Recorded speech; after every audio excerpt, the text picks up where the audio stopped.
Hello and welcome to The Lucky Roll, an eclectic channel for eclectic games.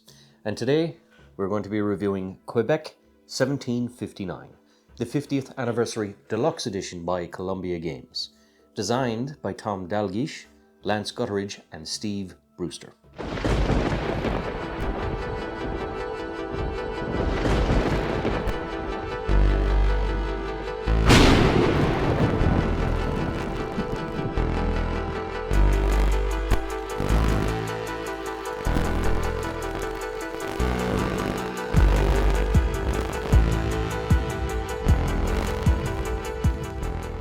Québec 1759 is a two-player war game set on the real historical battle between British and French forces over the control of the city of Quebec in 1759.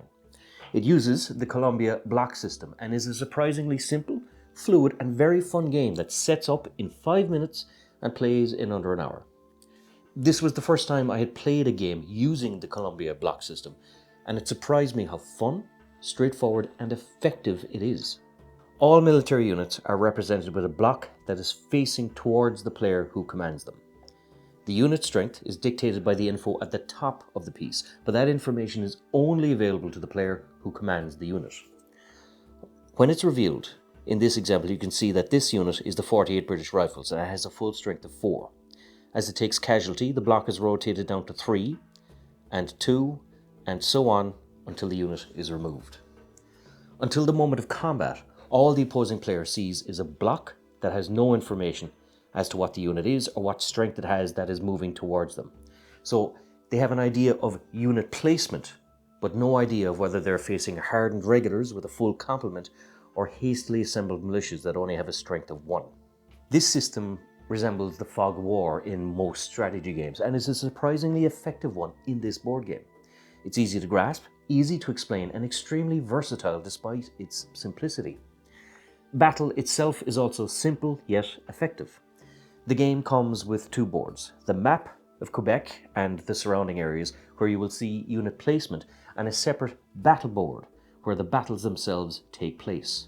The battle board has 4 placements per player, with a left flank, a centre, a right flank and a reserve.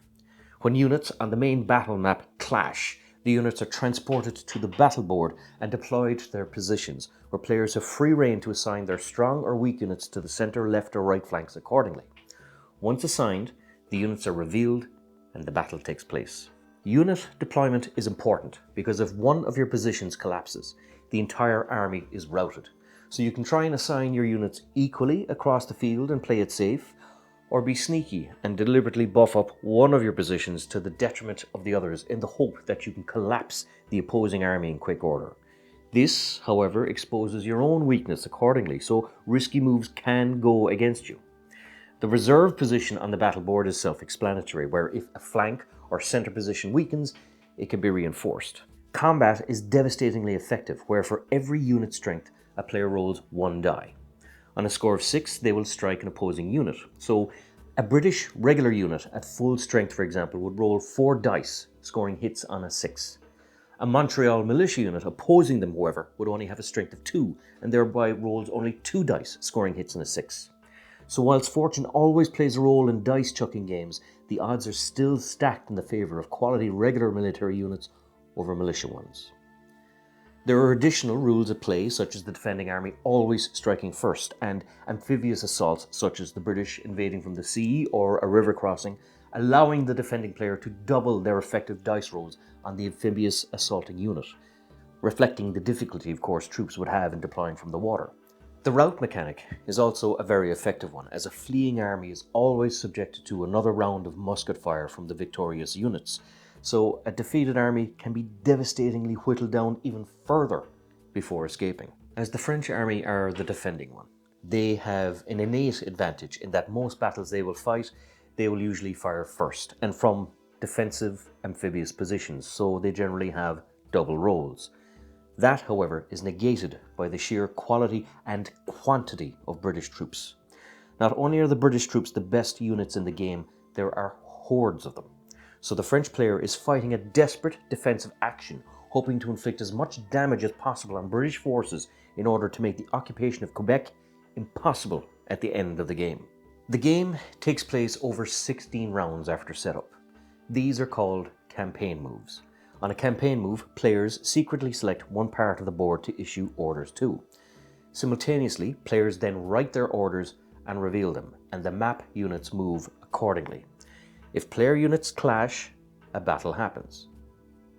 This simple mechanic ensures high round turnover, but also very little player downtime as moves happen simultaneously. Thematically, however, it also really suits the era of the game, as written orders would often have been issued by commanders in the field to their troops, and the logistics of moving units would have been a cumbersome one, as riders and messengers were needed to carry messages to the troops to carry out their orders.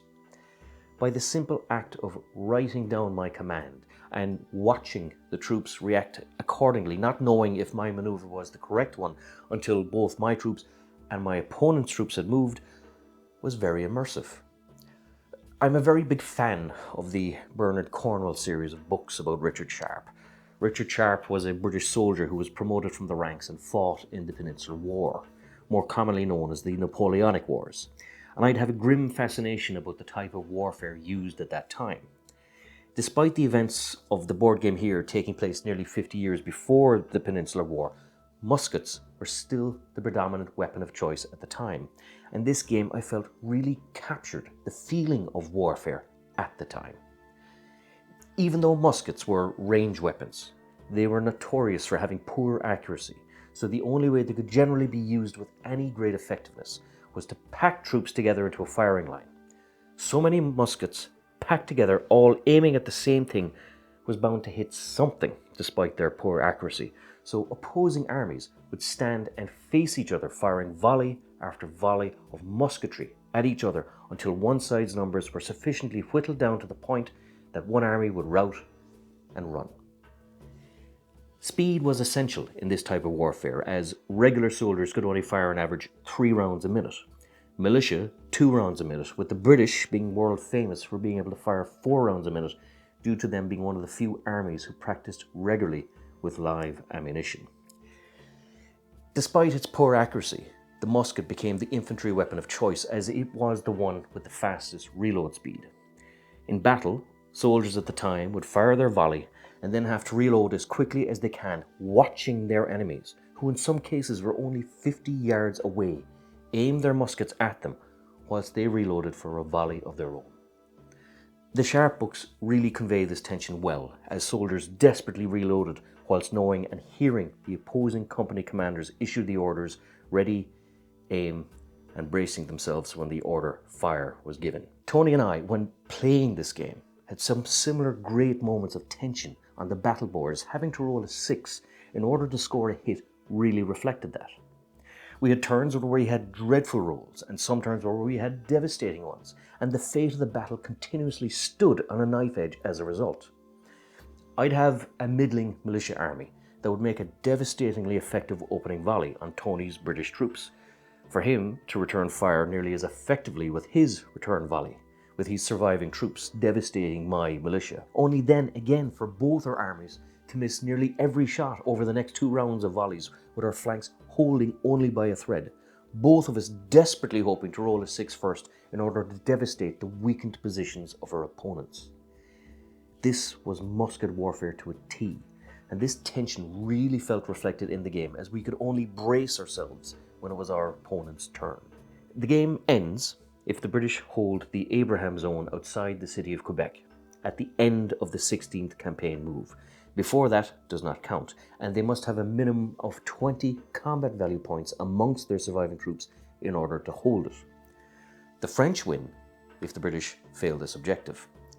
What makes this fun is that you're always guaranteed one hell of a battle towards the end, with sneaky and effective ambushes prior to that, stacking your odds of success in the final clash. There are other smaller rules with scouting parties and specialist troops such as the native Ottawa fighters that flavour the game further, but the core mechanics of it here are solid and quite frankly just great fun. I really enjoyed this game. Block war games is a brand new genre for me now, and I'm very much looking forward to trying and playing more of them. As always, this is Sean from The Lucky Roll. If you enjoyed these videos, please like, subscribe, all that good YouTube stuff, And until next time, this is Sean, signing off.